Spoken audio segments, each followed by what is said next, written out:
This eyeliner lifts and awakens your eyes. If you've not worn eyeliner in a long time, this eyeliner is going to help you fall back in love with that beautiful defined eye look again. Open and lift with the cream side and define and sexify with the more deeper side. This creamy shade we're going to use first of all to open our eyes, perfect for the days when you feel tired and you feel that concealer isn't giving you enough of a boost. Run this along your lower waterline. It's going to make eyes look larger. I'm hoping you can see a little bit of difference on this eye. So now we're using the darker end, and this is smudge proof.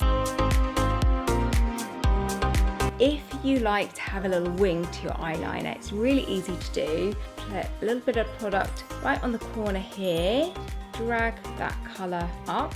You can see just how easy that was to create a very subtle winged eyeliner look.